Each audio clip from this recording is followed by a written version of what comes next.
नमस्कार, news track के Y factor में आपका स्वागत है। मैं हूं योगेश मिश्र। खुशी और रोशनी का त्यौहार है दिवाली। दिवाली असत्य पर सत्य की विजय, बुराई पर अच्छाई की विजय को दर्शाता है। पर क्या आप सोच सकते हैं कि भारत के किसी इलाके में लोग एक समय में हुई अपने खिलाफ ज्यादती से इतने परेशान हों तो आज भी उन्हें बुराई पर अच्छाई की विजय समझ में न आती हो और वे लोग यह त्यौहार न मनाते हों। यह जगह है मैसूर से 50 किलोमीटर दूर शहर मेलकोट, जो बहुत शांत शहर है। बहुत सालों से इस शहर के लोग दिवाली मनाते ही नहीं हैं। तो 2 शताब्दी पहले इस इलाके के लोगों के साथ जो जाति हुई थी, वो पीढ़ी दर पीढ़ी भूलने को तैयार नहीं है। उसी जुल्म और जाति के चलते यहाँ के लोगों का अंधेरा छटने का नाम ही नहीं ले रहा है। पुराने जमाने में मैसूर के राजा वोडेयार थे।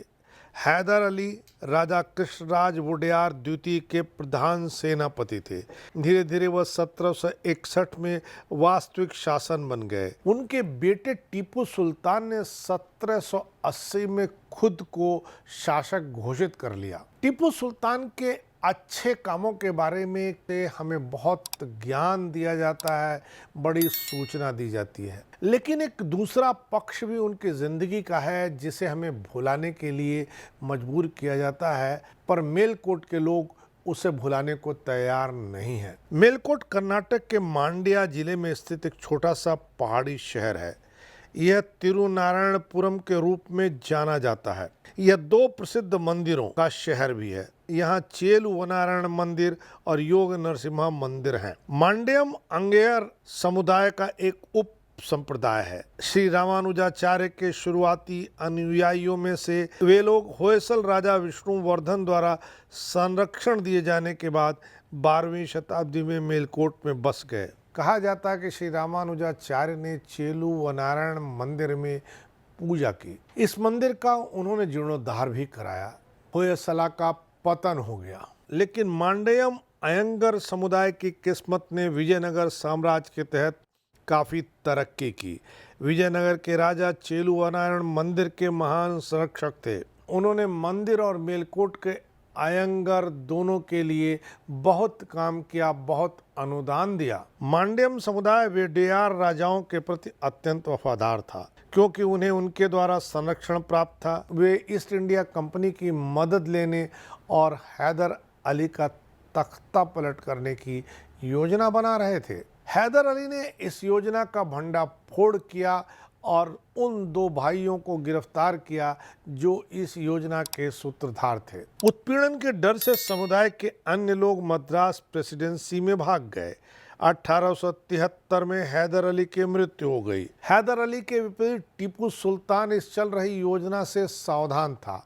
उसने इस योजना को देशद्रोह माना और पूरे मांड्यम समुदाय को खत्म करने का संकल्प ले लिया। दिवाली के दिन टीपू सुल्तान ने मांड्यम समुदाय के सभी सदस्यों को घेरने के लिए अपनी सेना भेजी, जो श्रीरंगपट्टम के नरसिम्हा स्वामी मंदिर में एकत्र हुए थे। दिवाली मनाने के लिए लोगों की भारी भीड़ उमड़ी थी। टीपू सुल्तान की सेना ने वहां नरसंहार किया, जिसमें अधिकांश लोग मांड्यम समुदाय के ही थे। उन्हें पास के इमली के पेड़ों पर लटका दिया गया। समझा जाता है कि उस समय 1500 लोगों की हत्या की गई। मांड्या जिले के छोटे ऐतिहासिक मंदिर शहर मेलकोट में रहने वाले मांड्यम अयंगरों का एक छोटा सा वर्ग श्रीरंगपट्टम में अपने पूर्वजों के मृत्यु पर आज भी शोक मनाता है। उस दिन के खूनी नरसंहार की याद में मेलकोट में आज भी दिवाली नहीं मनाई जाती है। अयंगर समुदाय भारद्वाज गोत्र से संबंध रखता है। कुछ समुदाय के नेता इतने प्रभावशाली थे कि वे वाडियार के अंदरूनी दायरे में प्रवेश करने में कामयाब रहे। उस राजवंश को बहाल करने के लिए कृष्णराज वाडियार तृतीय की मां लक्ष्मी अम्मानी देवी के साथ काम शुरू किया, जिसे टीपू के पिता हैदर अली ने गद्दी से हटा दिया था। ऐसा कहा जाता है कि 2 लोग तिरुमाला और नारायण अयंगर 1773 में टीपू को गद्दी से हटाने के लिए अंग्रेजों के साथ पर्दे के पीछे बातचीत कर रहे थे। इन रिपोर्टों से चिंतित होकर के कि टीपू सुल्तान को अपदस्थ करने के लिए कोशिश की जा रही है, टीपू सुल्तान ने अपनी सेना श्रीरंगपट्टम में एकत्रित 800 मांड्यम परिवार को खत्म करने के लिए भेजा। श्रीरंगपट्टम में नरक चतुर्दशी के दिन श्री नरसिम्हा मंदिर में ये लोग पूजा कर रहे थे। टीपू ने निहत्थे अयंगरों की हत्या का आदेश दिया।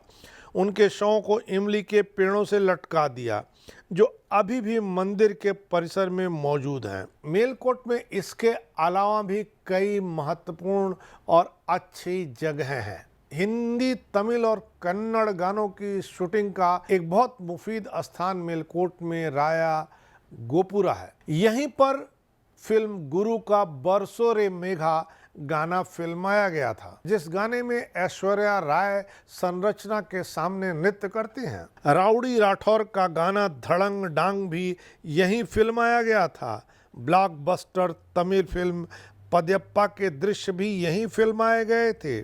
यह मेलकोट शहर का भव्य प्रवेश द्वार माना जाता था। लोक कथाओं में कहा गया है कि एक मूर्तिकार को इसकी सभी मीनारों और स्तंभों को एक ही रात में पूरा करने के लिए कहा गया था। मूर्तिकार और उसकी टीम बहुत अच्छा काम कर रही थी, लेकिन मूर्तिकार और उनकी टीम का अच्छा काम लोगों को भा नहीं रहा था, इसलिए षड्यंत्र की शुरुआत हुई। मूर्तिकार के विरोधियों ने जीतने के डर से एक चाल चली। उन्होंने सुबह 5 बजे की बजाय रात 2 बजे सुबह की घंटियां बजाईं। निराश होकर के मूर्तिकार ने अपना काम छोड़ दिया। खंभे आज भी अधूरे हैं। अक्का थांगी कोला तालाब। किंवदंती है कि 2 बहनों ने मेलकोट के लोगों के लिए तालाब बनाना शुरू किया था। उनमें से एक ने तालाब को धार्मिकता और उचित तरीके से बनाया, जबकि दूसरा तालाब को जल्द से जल्द पूरा करना चाहती थी। इसलिए दोनों तालाबों के पानी का स्वाद अलग अलग है। एक तालाब के पानी का स्वाद मीठा है, दूसरे का खारा है। मीठे पानी वाले तालाब का पानी पीने के काम आता है। इस जगह पे इस तरह के कई आश्चर्य आपको देखने को मिलेंगे। ईश्वर संहिता के अनुसार भगवान कृष्ण ने भगवान वाराह का अवतार तब लिया जब उन्होंने पृथ्वी को ब्रह्मांड महासागर से बाहर निकाला। ऐसा करते समय उनके शरीर से पानी की कुछ बूंदें मेलकोट की एक पहाड़ी की चोटी पर गिर गईं, जिससे कल्याणी तालाब का निर्माण हुआ। फिल्मों के कई दृश्यों में इस कल्याणी तालाब को भी दिखाया गया है। उत्सव मूर्ति, जो एक धातु की छवि है, देवता का प्रतिनिधित्व करती है, जिन्हें शेल्व पिल्लई, चेलुआ राया या चेलू नारायण स्वामी कहते हैं। इसीलिए मंदिर का नाम चेलू नारायण स्वामी पड़ा है। यह मंदिर मैसूर के राजाओं के विशेष संरक्षण में होने के नाते बहुत समृद्ध है। इसके संरक्षण में रत्नों का बहुत मूल्यवान संग्रह भी है, जिसे साल में एक बार चेलू नारायण मंदिर की मूर्ति की छवि को निखारने के लिए निकाला और उसी से उस मूर्ति को सजाया जाता है, जिसे वेरामुडी हब्बा हीरा मुकुट उत्सव के नाम से जाना जाता है। योग नरसिम्हा मंदिर एक पहाड़ी पर स्थित है। कहा जाता है कि बैठी हुई स्थिति में देवता नरसिम्हा की मूर्ति हिरण्यकश्यप के पुत्र प्रहलाद ने स्थापित की थी। मेलकोट से तमाम यादें जुड़ी हुई हैं।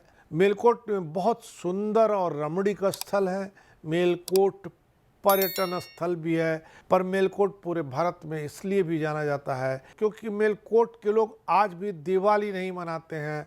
भगवान से प्रार्थना करना जरूरी है कि मेलकोट के लोगों के दिलो दिमाग पर छाया बर्बरता का अंधेरा भी खत्म हो, वहाँ के लोग भी दिवाली मनाएं। इस बार इतना ही।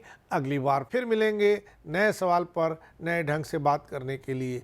तब तक के लिए नमस्कार।